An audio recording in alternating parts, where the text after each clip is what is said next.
Yang PNS itu aku. Mas. Bagian 5.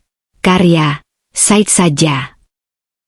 Aku jadi tak berselera sedikit pun untuk menghabiskan makanan yang ada di dalam piringku. Sungguh aku merasa begitu diabaikan di rumah itu dan dianggap tak berguna sedikit pun. Sementara pengorbananku sudah begitu banyak untuk mereka semua. Nanti selesai makan, jangan malah mengurung di kamar. Sekar, cuci semua piring kotor. Itu di dapur masih banyak peralatan masak yang kotor. Ucap ibu mertua dengan sedikit tegas kepadaku. Baik, Bu, jawabku dengan sopan. Sementara Mbak Rianti seketika menatap sinis ke arahku. Jangan hanya numpang makan saja. Sekar, kamu harus bekerja juga di rumah ini. Jangan minta diratukan karena tak ada seorang pun yang akan melakukan hal itu untukmu. Ucap Mbak Rianti yang cukup membuatku merasa begitu marah dengan perkataannya tersebut. Aku seketika membantah perkataannya karena sungguh tak terima direndahkan seperti itu. Baru kali ini aku tidak ikut memasak di dapur Mbak. Kenapa Mbak bicara sekasar itu kepadaku? Ujarku dengan raut wajah tegas. Mendengar bantahan dariku, Mbak Rianti langsung menjawabnya ketus. Memang itu yang seharusnya kamu lakukan di rumah ini. Jangan hanya numpang gratis saja. Balasnya dengan ketus. Aku seketika mengepalkan tangan mendengar perkataan dari kakak iparku itu.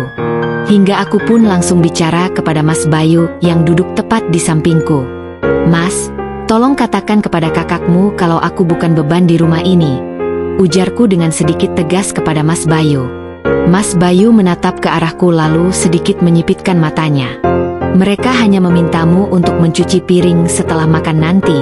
Sekar, kenapa kamu malah mempersoalkannya hal seperti ini? Jawab Mas Bayu yang terkesan tak membela diriku sedikit pun. Hingga aku pun langsung melotot tajam ke arahnya. Jadi kamu juga beranggapan bahwa aku beban di rumah ini sama seperti mereka? Balasku dengan nafas naik turun. Mas Bayu sedikit terkejut mendengar kalimat protes dariku. Karena memang selama ini apapun yang dikatakan oleh semua anggota keluarganya, aku selalu bersabar dan selalu diam. Dan tak melakukan bantahan apapun. Tapi sekarang pikiranku begitu kalut dengan semua tingkah laku mereka terhadapku. Hingga membuat aku tak tahan dan ingin sedikit membela diriku sendiri. Dan berharap Mas Bayu berpihak kepadaku.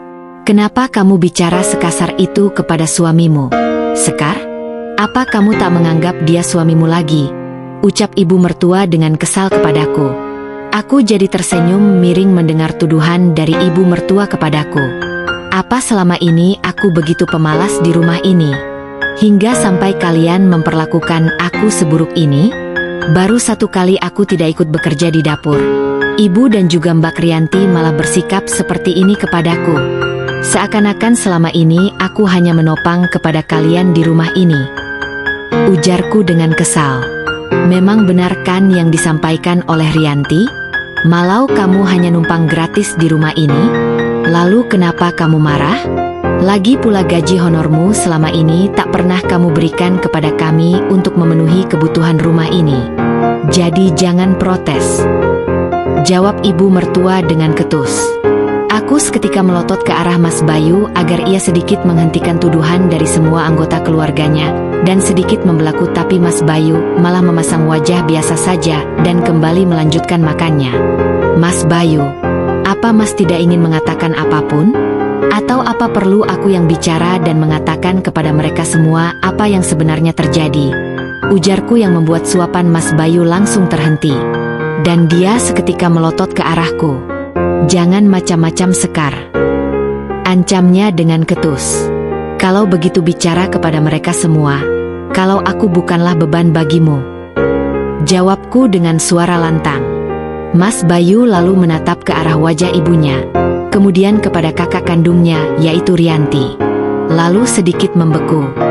Mbak, Sekar hanya satu kali tidak ikut memasak di dapur. Kenapa kalian malah mempermasalahkan hal ini? Sih? Besok dia akan kembali bekerja seperti biasanya. Jadi kalian jangan memarahinya lagi. Ujar Mas Bayu sedikit membelaku kepada semua anggota keluarganya. Aku yakin dia terpaksa melakukan hal itu. Karena dia khawatir aku bicara yang tidak-tidak yang pasti akan membuat dia berada dalam masalah besar.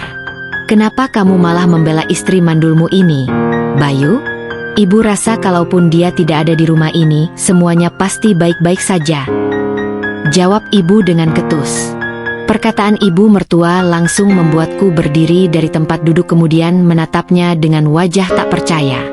Karena sungguh aku tak menduga sedikitpun kata-kata itu keluar dari seorang ibu yang selama ini sangat aku hormati. Kenapa ibu tega mengatakan hal seperti itu kepadaku? Bu, ujarku dengan wajah memerah menahan tangis.